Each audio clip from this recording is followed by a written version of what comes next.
আমি সবসময় আপনাদের সাথে যে কাজগুলো শেয়ার করি, আমার রিয়েল ক্লায়েন্ট এবং যে যেরকম স্কিন নিয়ে আসে সেটাই আপনাদের মাঝে তুলে ধরার চেষ্টা করি। আমাদের আজকের ক্লায়েন্টের স্কিনের যে সমস্যাগুলো আছে সেগুলো নিয়ে আপনাদের সাথে কথা বলবো আর কিভাবে আমি আমার কাজটা করলাম সেটা শেয়ার করার চেষ্টা করব। তো প্রথমে আপনারা দেখতে পাচ্ছেন আমি স্কিনটা কিন্তু সবসময় একটা কাজ করি, ক্লায়েন্ট যে অবস্থায় আসুক না কেন স্কিনটাকে আমি প্রিপেয়ার করে নিই আর ভালো মতো ক্লিন করে নিই। ক্লিন করার পরে কিন্তু আমি আমার কাজটা শুরু করে দেই। তো এখানে আমি অলরেডি বেসটা বসিয়ে নিয়েছি আর বেস বসানোর আগে আমি প্রিপেয়ার করে নিয়েছিলাম ভালো মতো। তারপরেও কিছু সমস্যা অবশ্যই থেকে যায়। ওনার স্কিনে প্রচুর পরিমাণ ফেশিয়াল হেয়ার ছিল, আইব্রাউটা প্লাক করা ছিল না এবং আইলিডের স্পেসটা অনেকটাই ছোট ছিল, অর্থাৎ ছোট আই ছিল। এরকম সমস্যাজনিত ফেজ নিয়ে আসলে কাজ করাটা অনেক মুশকিল। তারপরেও সমস্ত মুশকিল আসান করে কিন্তু কাজটা শেষ করি। আর সবথেকে বড় কথা হচ্ছে যত রকম সমস্যা থাকুক না কেন ক্লায়েন্ট যখন আসে তখন কিভাবে কাজটা ফুটিয়ে তোলা যায় তখন একটা চিন্তায় সারাক্ষণ ঘুরপাক খায়। ক্লায়েন্ট যেন আমার এখান থেকে সন্তুষ্ট হয়ে বের হয় এবং তাদের মন মতো করে যেন আমি কাজটা করে দিতে পারি। কিন্তু এই যে সমস্যাগুলো দেখতে পাচ্ছেন এই সমস্যাগুলো থাকলে কিন্তু স্কিনে মেকআপ বসানোটা অনেক কঠিন। তার মধ্যে স্কিনটা প্রচুর পরিমাণ ব্রাইট করতে হয়, না হলে হয় কি যে ফেশিয়াল হেয়ারগুলোর কারণে স্কিনটা কালচে দেখা যায় এবং দেখতেও ভালো লাগে না।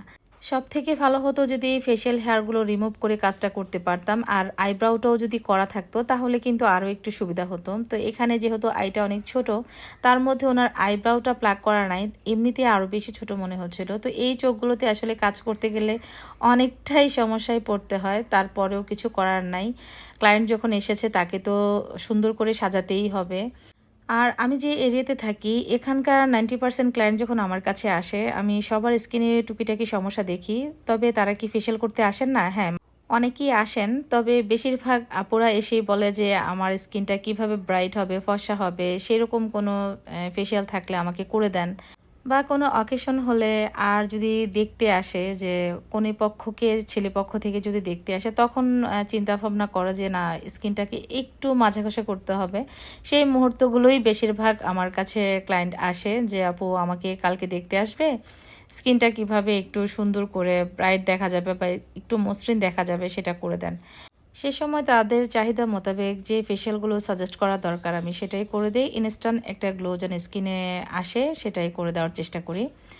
আর স্কিন সম্পর্কে অনেকে আমি বলি যে আপু স্কিনটা আসলে এমন একটা জিনিস, সেটাকে আপনি যত বেশি যত্ন করবেন অত বেশি রত্ন মিলবে। তো এই কথাটা অনেকেই মানেন, বোঝেন, কিন্তু সঠিকভাবে যত্নটা কেউই করেন না। আর আমরা যখন পার্লারে সার্ভিস দিই দেখা যায় যে আপনি মাসে আমাদের কাছ থেকে একটা ফেশিয়াল করে নিলেন আর বাকি দিনগুলো আপনার হাতে। সে সময় যদি একটু ঘরোয়াভাবে সেটাকে যত্ন করা না হয় তাহলে স্কিন আসলে কতটুকু ভালো থাকবে এটা তো আপনারা একটু হলেও আন্দাজ করতে পারতেছেন। তো যাই হোক, তো এই যে আমাদের আজকের ক্লায়েন্ট উনি যে ফেশিয়াল হেয়ারগুলো ওনার স্কিনে আছে তারা কিন্তু ফেশিয়াল করতে ভয় পায় কিন্তু মেকআপ করতে ভয় পায় না, এই হচ্ছে কথা। তো ওনার বিয়ে ঠিক হওয়ার আগে কিন্তু উনি আমাদের কাছে এসেছিলেন তার নাকফুটা করার জন্য। তখন কিন্তু আমি বলেছিলাম যে ফেশিয়াল করা দরকার ছিল। তো ওনারা বলতেছে যে না ফেশিয়াল করা যাবে না, ফেশিয়াল করলে স্কিন নষ্ট হয়ে যায়। এই রকম চিন্তা ভাবনা ধারণা কিন্তু এখনও মানুষের ভিতরে আছে, ফেশিয়াল করলে স্কিন নষ্ট হয়ে যায়। তখন আর কিছুই বলার থাকে না আমাদের, যার ফলে এই যে এরকম সমস্যা নিয়ে আমাদেরকে মেকআপগুলো করতে হয় আর আমরা সেইভাবে কাজগুলো করি। আর এই কাজগুলো কতটুকু ভালো হয় বা কতটুকু ভালোভাবে করা যায় এটা কিছুটা হলে আপনারা বুঝতে পারবেন। তারপরেও কিন্তু আমাদের চেষ্টা থাকে যেন প্রতিটা ক্লায়েন্ট তাদের মনের মতো করে যেন আমরা তাদের সার্ভিসটা দিতে পারি এবং যতটুকু আমাদের হাতে থাকে আমরা যেন সেটা দিয়েই তাদেরকে সুন্দর করে ফুটিয়ে তুলতে পারি। শুরুতে আই লুকটা দেখিয়েছিলাম আর এখন দেখেন আইটা কত বড় হয়েছে, কাজ করার ফলে অনেক সুন্দর লাগছিল। আর এখন লিপস্টিক পরানোর পালা। আর লিপস্টিক তো পরাচ্ছি, ওনার আপার লিপের অবস্থাটা দেখেন আর তার পাশাপাশি যে ফেশিয়াল হেয়ারগুলো কতটুকু মেকআপ করার পরে ভেসে উঠেছে। এইরকম স্কিনে যখন আমরা মেকআপ করি তখন কখনোই আমরা স্কিন টোনটা রাখতে পারি না। স্কিন থেকে হয়তো 2 শেড 3 শেড 4 শেড পর্যন্ত আমাদেরকে ব্রাইট করতে হয়, না হয় একটু কালচে লাগতে পারে বা অক্সিডাইজ করতে পারে। এটা আসলে তার ফেশিয়াল হেয়ারের জন্যই এই জিনিসটা হয় আর কি। তবে সব স্কিনের মেকআপ আমরা কখনো একই রকমভাবে করি না, যার যার স্কিন টোন অনুযায়ী কিন্তু মেকআপটা করানো হয়। এটা কেন আমরা এইভাবে করি সেটার কারণটাও শুরুতে বলে দিয়েছি। তো এটা ছিল আমাদের ফুল অ্যান্ড ফাইনাল লুক। কেমন লেগেছে আপনাদের কাছে অবশ্যই সবাই কমেন্ট সেকশনে জানাবেন। এর আগেও আমি অনেক সমস্যাজনিত স্কিন নিয়ে কাজ করেছি, সেটাও আপনাদের সাথে শেয়ার করেছি।